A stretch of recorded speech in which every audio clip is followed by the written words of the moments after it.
This is I Hear Things for Friday, August 13th, 2021. It's Friday the 13th. I hope you're not a superstitious person. If you are, then this podcast will be bad luck for you, and I don't want that for you. On this episode, I'm going to talk about the most important, or at least the most frequently asked question in podcasting. It's the one that I hear most often, and the one that I see most often in things like the podcast movement Facebook group and other online fora. I hear this asked a lot, so I'm going to address it. And I'll get to that in just a moment. But first, a little bit of a bonus. Here it is, folks. This is it. This is the list that you have been waiting for, the official updated list of the most powerful people in podcasting. Now, I'm told that list posts, or listicles, are just magnets for clicks and downloads. So I have set the entire team here at I Hear Things headquarters towards the single purpose of constructing the one list, the list to rule them all. And here it is, the most powerful people in podcasting. Number one, the audience. Okay, that's the end of the list. In truth, the list of influential people in podcasting changes every single year, and it changes because the audience changes. And with that, the fortunes and careers of us all rise and fall. The audience wills it to be so. The audience giveth, and the audience taketh away. They can respond to your best effort to catch them, sometimes with gratitude, and sometimes with, thanks, but we're over here now, so cool. You can never fully predict the constantly changing tastes of an audience. You can only improve your odds, and you can try to take a better educated stab than your competitors do. It's a constant process of adaptation. And I talk about adaptation a lot. It's why this podcast is about podcasting and not about LimeWire or Napster. We're all adapting. And the audience is the existential question for every podcaster who's trying to adapt. Last week, I gave the opening keynote at Podcast Movement in Nashville. And I talked about this, the most asked question in all of podcasting. It's the one that I have seen over 1 novemdecillion times. You can look that up. It's about 60 zeros in the Podcast Movement Facebook group. How do I grow my audience? And there are, of course, many ways to spur audience growth. There's cross-promotion, which is certainly extremely effective. There's targeted ads. I know people that have had very good luck buying ads, especially in podcast apps.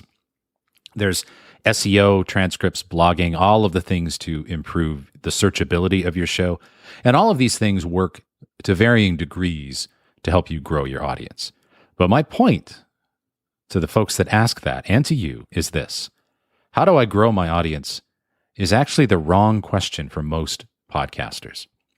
The existential question for so many of us is not how do I grow my audience, but why did my audience stop growing?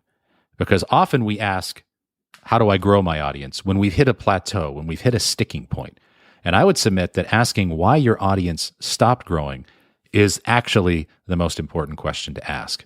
And when you get your head around this question, you can very quickly see that the answer is not as simple as a lack of cross-promotion or a failure to invest in advertising.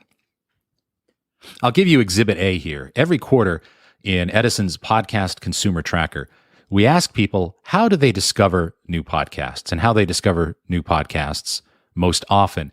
And every quarter, the answer that comes in either at number one or at least a close second is this one: recommendations from friends and family. In fact, in our most recent quarter two findings, we had recommendations from friends and family tied at first at 23% with searching the internet, and then in third, social media posts at 15%. Now, improving your SEO can help with that middle response, searching the internet. And both cross-promotion and advertising can create awareness. But awareness is not trial. Weekly podcast listeners are already consuming just under 7 hours per week of podcast content. And our overall time spent listening to audio is not increasing. So for me to listen to one or more new podcasts means I have to stop listening to something else, even if that something else is just peace and quiet. And the number one impetus to do that is when someone that you know, like, and trust tells you to take a chance on a new show. Now, there are many answers to the question, how can I grow my audience? But there is one simple answer to the question, why did my audience stop growing? And you might not like it, but here it is. It's because people stopped recommending your podcast. Now, there can be any number of sub-reasons why they do that, but I submit that they all roll up into this one, that your podcast is not easily recommendable. Now, you might think I'm overstating the power of organic reach here, but with social media, the number 3 way that people discover podcasts, to remind you, I can assure you that organic reach is more potent today than it ever was, certainly even more than it was 5 years ago, because our social networks are growing every single day. I mean, I suppose there is a theoretical limit to organic reach. If your podcast is in Icelandic, then the theoretical limit to your organic reach is maybe, I don't know, Iceland. But your podcast is nowhere near that limit. I can guarantee you that. From Sarnoff to Metcalf to Reed, all of the research done on networks, every time a new model for the power of a network emerges, it shows that the older models underestimated the power of a network. I think this is true with audiences. At some point, maybe you're recommended a podcast and maybe you'll consider it. If the person you recommend a podcast to has actually heard that recommendation from another person, it's then a much easier recommendation. And if 3 people recommend a podcast to you, you're going to listen to it, even if it's about, I don't know, fishing. You'll probably try it. You don't need to look any further for this than Netflix, which I'm going to bet you subscribe to for statistical reasons. There are a million shows on Netflix, but each season we talk about 1 or 2. These are the hits of the season. And the rest, well, they don't hit because people don't talk about them. For example, there are right now 11 Adam Sandler movies on Netflix. 11. And a bunch of them were made for Netflix originals like Ridiculous Six and The Do-Over and Sandy Wexler. You probably haven't seen any of these. But you might have seen Hubie Halloween, which, despite its ridiculous premise and middling reviews, has been a massive global hit for Netflix. Actually, a genuine massive global hit. Same star, same shtick, but it became a hit because some cluster of nodes on the great network of life talked about it. In my keynote at Podcast Movement, I focused on the concept of recommendability, and I gave 3 things that I think every podcaster could do to improve their recommendability. Number 1, know who you are for and why they are there. Number 2, make your show easy to recommend. And number 3, the hard one, master your craft. Now, the first point, know who you are for and why they are there, is really about understanding your audience, which even the casual listener to this podcast knows is generally my focus here. And the last point, master your craft, is all about making each show just a little bit better, a little bit tighter, a little more surprising and delightful than the last.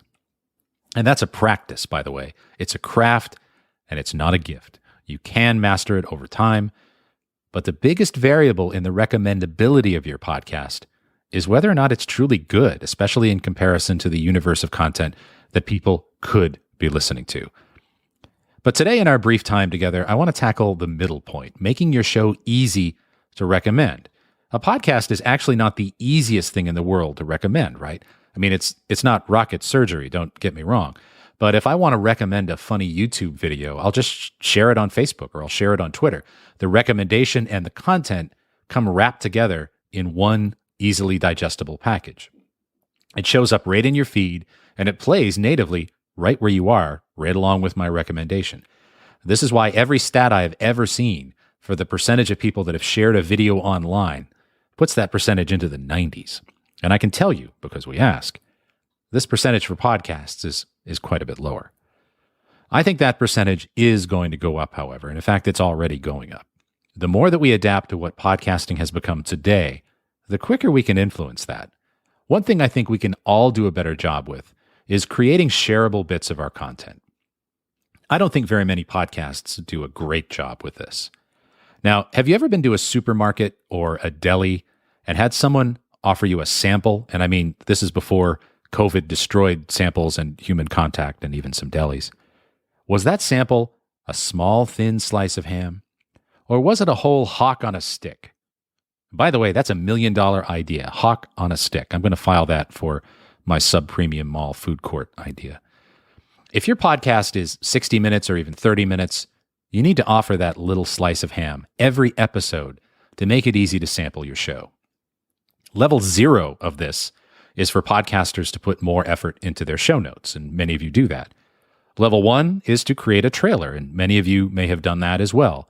But the next level of the maze, the key to unlocking the secrets of the deli, is to always be making samples. Don't leave it to your listeners to have to become audio editors. They won't do it. Isolate the best moments of a show and share them regularly. If you think your podcast doesn't easily break down into short beats or short moments like that, well, why doesn't it? I think you should challenge that received wisdom. This is what editing is truly for. It's not just for removing ums and ahs. When our content has been wrapped into a nice, easy to recommend sample, we also need somewhere to hawk our ham, pun intended. If I tell you to check out my podcast on Apple Podcasts and you're an Android user, or maybe a bitter ender who's still running BIOS on a 386 somewhere, I might as well have offered you an 8-track or one of my beloved trove of mini discs. The same, by the way, is true of Spotify. Even though Spotify is cross-platform, it does require an account, and for many, a premium membership to truly unlock its usefulness. But there are 2 places that I'm pretty sure I could send you to that I know would enable you to listen to my sample. The first of these is YouTube, and I've talked about YouTube a lot on this podcast. First, I want to give you an update on the importance of YouTube to the podcasting space. In our quarterly podcast consumer tracker data, and I'll provide a link to these graphs in the show notes, we ask weekly podcast listeners where they listen to podcasts the most. Here are the most recent results from Q2. Number 1, Spotify at 24%. Number 2, the Apple Podcasts app on iOS at 21%. And number 3 is YouTube at 18%. That's nearly 1 in 5 weekly listeners who say that YouTube is their primary service for podcasts. And by the way, this is why I twitch a little bit every time I hear a podcast end with, subscribe or follow us wherever you get your podcasts. Are you sure about that? Now, I've talked a lot about YouTube here, but there's something I'd like to double down on. YouTube is a fantastic content search engine. It may be the best content search engine. Now, you may have seen a funny video on any number of sites, but if I asked you to find it again, where would you go?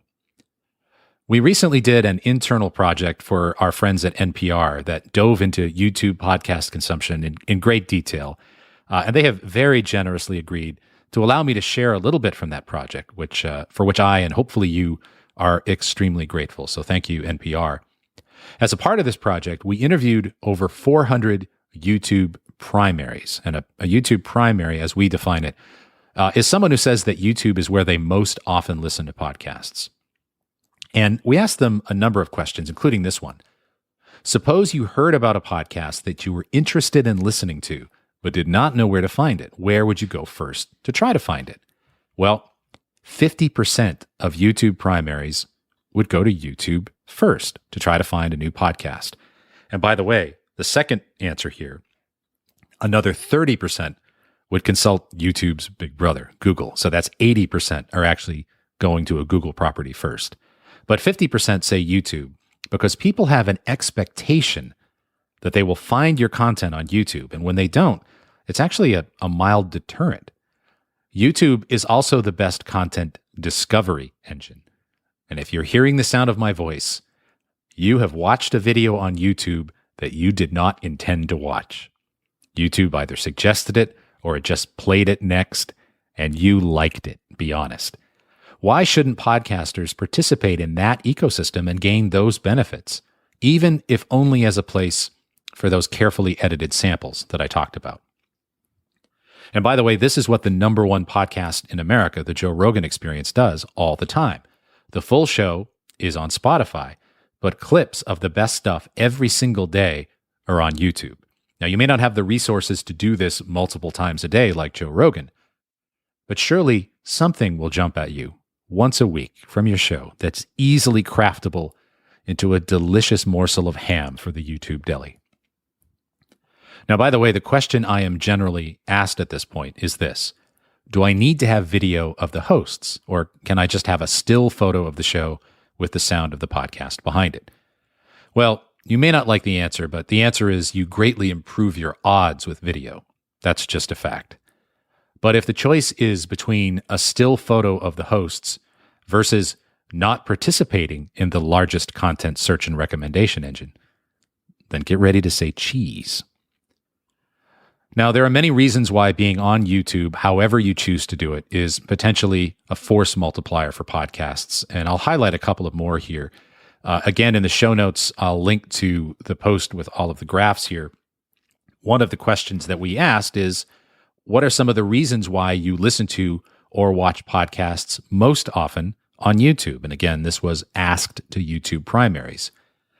And the percentages that we list there are percentage who ranked it in the top 3.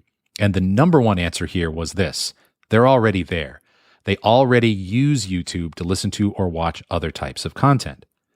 When you ask someone to try a new podcast, that's a behavior change. Asking them to also move to a different platform is just compounding the difficulty. YouTube primaries also tell us that it's just easier to use the service for podcasts, and they're just used to using it for the other things that they watch and listen to. So again, why would they change for your show?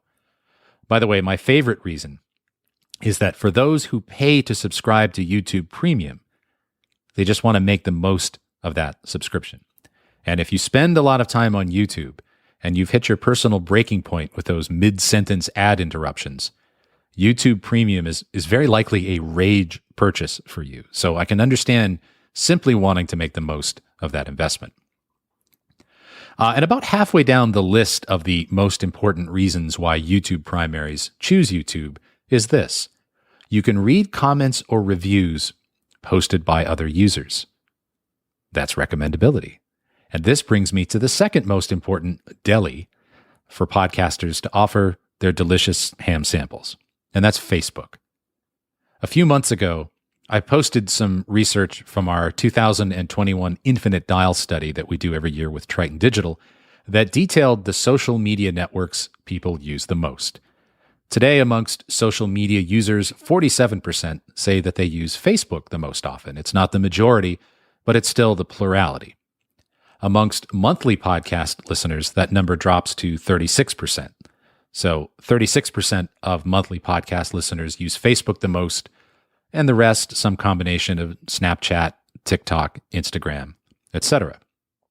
But the point that I made just a couple of months ago in this podcast was that while Facebook was waning in popularity amongst existing podcast listeners, it was still by far the number one social network with those who had yet to listen to a podcast. Amongst those who had yet to listen to a podcast, 60% say that Facebook is what they use most often. And there are a lot more of them than there are of you. Facebook's impending podcast integration, I think, represents an enormous opportunity to get your content, and again, ideally short and entertaining samples of your content, in front of people right where they graze. The ability to pass content along natively, along with your comment, along with your review, is potentially enormously important for podcasters. And again, being able to pass the recommendation and the content together in an easily digestible package that can be immediately or even automatically played in someone's feed is exactly what podcasting has not had enough of compared to video. Now, are these things possible now? I'm sure people will write in with ways to do this. But are they easy or accessible or well-known to everyone in your Facebook network? No, they're not. But when Facebook finally rolls out native podcast streaming in your feed, your podcast will have never been more recommendable, at least in terms of ease. And I'll close here with some data from last year. Earlier, I mentioned the list of preferred services used to listen to podcasts, with Spotify and First at 24%. Here's what it was 1 year ago in the Podcast Consumer Tracker. This is our Q2 2020 data. Number one, Apple Podcasts for the iOS at 25%, YouTube at 20%, and Spotify at 15%.